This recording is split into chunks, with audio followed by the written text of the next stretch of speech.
Цагаан сар нь монголчуудын төдийгүй Төв Аз, Зүүн Хойд Азийн олон ард түмний уламжлалт, шинжил, байгаль нийгмийн шинэ эхлэлийг тэмдэглэдэг баяр юм. Цагаан сарын өдөр жил бүр янз бүр тохиодог нь нийгмийн анхаарлын төвд байдаг сэдв бөгөөд үүнд төгс буйнд зурхай, шар зурхаан ялгаа гол нь нөлөөлдөг. Энэ бичлэгээр энэ зураг одоорны талаас нь тайлбарлаж, цагаан сарын баярын уг сурвалж, шинжлэх ухааны үндэслэл, ач холбогдлыг харуулахыг зорилоо. Цагаан сарыг анх манай эртний өмнөх 3 дугаар зуунд үнэнүүгийн үед үүссэн гэх баримт байдаг. Байгальтай зохицон амьдрах, нүүдэлчдийн хувьд байгалийн мөчлөгийг таних нь амьдралын үндэс суурь байв.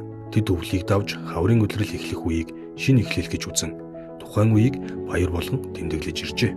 Цагаан сар нь зөвхөн шинэ жилийн баяр биш, харин байгаль, гэр бүл, нийгмийн зохицлыг харуулдаг уламжлал юм. Хаврын ихэнх сар бол өвлийн хүнд эцэг давсны дараах амар амгалан, элбэг дэлбэг байдалд шилжихийн бэлэгдэл билээ. Тиймээс энэ баяр нь зөвхөн цаг тоглолттой холбоотой төдийгүй соёл, шашин, нийгмийн хэм маягийн илэрхийлэл юм.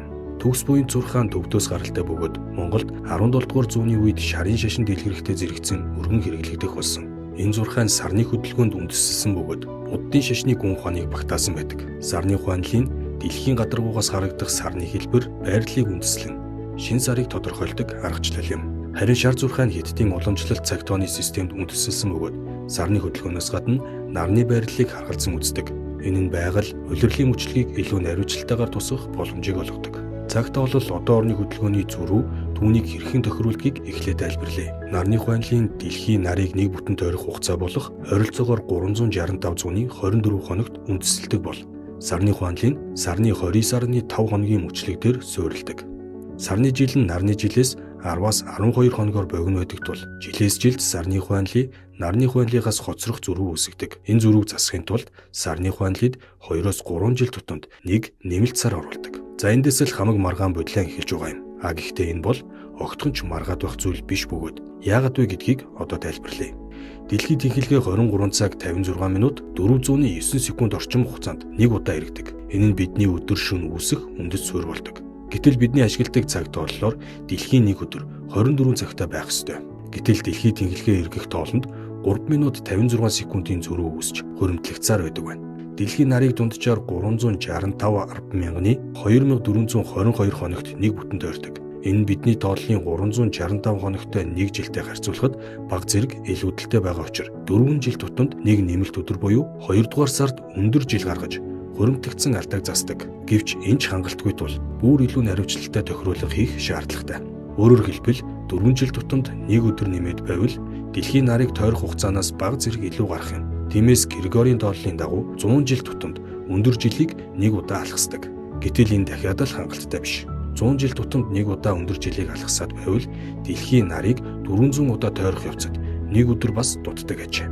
Тиймээс 400 жил тутамд өндөр жилийг алхасахгүйгээр өнгөрөөдөг байна. Жишээлбэл 1700, 1800, 1900 онуудад өндөр жилийг алхасан тоолсон бол 2000 онд өндөр жилийг алхасалгүйгээр 2 дугаар сарыг 29 хоногтойгоор тоолж тохируулах хийсэн гэсэн үг юм.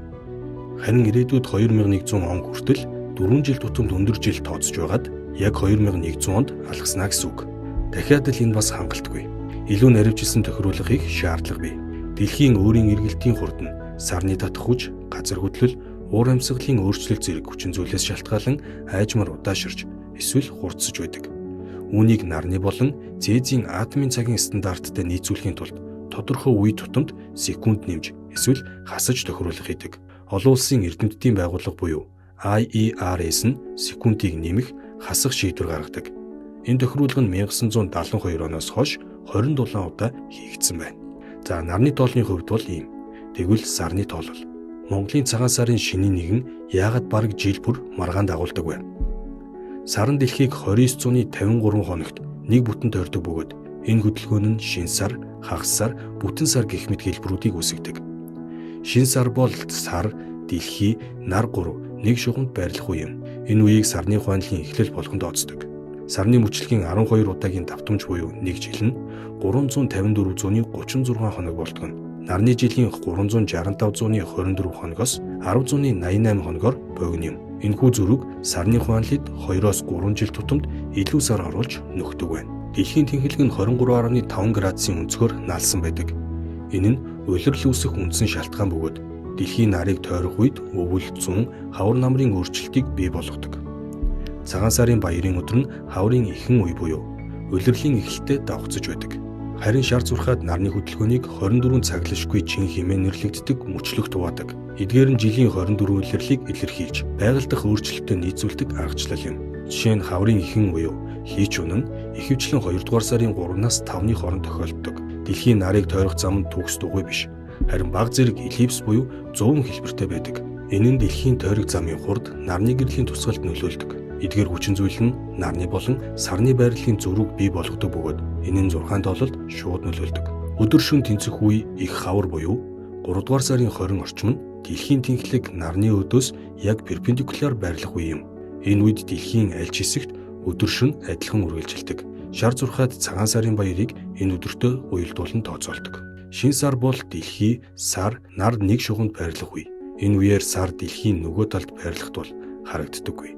Гэвч шинжлэх ухаан 6 тооцооллын үр дүнд сарны байрлалыг урьдчилан мэдэх боломжтой. 2024 оны цагаан сар шинийн нэгний өдөргүй тохиож байгаа. Энэ нь хэн нэгэн зурхаачийн зохиож гаргаж ирсэн зүйл биш бөгөөд одон орон нар сарны хөдөлгөөний тайлбараар маш энгийн зүйл юм. Шинийн нэгэн бол сарны мөчлөгийн эхлэл буюу сарны гэрэл дэлхийн гадарга дээр харагдахгүй байх үеийг хэлнэ. Өөрөөр хэлбэл шинийн нэгний шөнө саргүй байх учиртай. Шинийн нэгний өдөргүй байна гэдэг нь сар нар дэлхийн нэг шугамд байрлах буюу шинэ сарны үе нарны өдрийн цагт тохионо гэсэн үг юм. Энэ тохиолдолд сарны мөчлөгийн эхлэл нь нар мандах эсвэл жаргах үед давхцдаг тул 6 тооллын хувьд тухайн өдөр шинийн нэгэн гэж тооцогдохгүй байж болно. Бүр энгийнээр тайлбарлавал битүүний өдөр хавирган сар гарч дараа өдөр нь саргүй байх ёстой байсан боловч эсрэг тал руугаа харсан хавирган сар шууд гарсан байвал тэр сарыг шинийн 2-ны сар гэж тооцож байгаа юм. Цагаан сарын баяр нь уламжлалт, ёс заншил, соёлын чухал илэрхийлэл боловч түүний үндэс суурь нь одон орны зүй тогтол, сарны байрлал, нарны хөдөлгөөнд суурилдаг. Сар, нар дэлхийн хоорондох хамаарал, тэдгээрийн хөдөлгөөний мөчлөгийг тооцоолон тухайн жилийн бэлгийн тооллын эхлэлийг тодорхойлох нь бүрэн шинжлэх ухааны үндэстэй юм. Энэ нь шашин шүтлэг, далдын хүчтэй ямар ч холбоогүй бөгөөд зөвхөн сарны хөдөлгөөн болон нарны жилийн зүрийг нийцүүлэх зорилгоор хийгддэг тооцоолол юм. Цагаан сарын өдөр нь жил бүр өөрчлөгдөх нь 6 системийн онцлог, сарны мөчлөгийн нарийн зохицуулалттай холбоотой. Иймээс цагаан сарыг хэдий тэмдэглэх вэ гэдэг нь 6 уламжлалт суурилсан сонголтын асуудал болохоос маргаан өрнүүлэх шаардлагагүй зүйл юм. Байгаль, одон орны зүй тогтол, түүний шинжлэх ухааны тайлбарыг ойлгосноор цагаан сарын өдрийг тэмдэглэх хугацаа нь соёлын уламжлалыг хүндэтгэх, амьдралын хэмнэлд нийцэх үйл явц гэдэг нь тодорхой харагдана. Улс орнууд өөрсдийн онцлогт таарсан хуанлыг ашиглаж шинжилгээ тодорхойлох нь тухайн үндэсний бусдаас ялгарах илэрхийлэл бөгөөд ямар ч зурхаа ашигладаг бай буруу зөвийн тодорхойлт хийх боломжгүй юм. Тиймээс энэхүү баярыг тэмдэглэх хугацаа нь зөрчилдөөн бус, эв нэгдлийн илэрхийлэл болж байх ёстой билээ.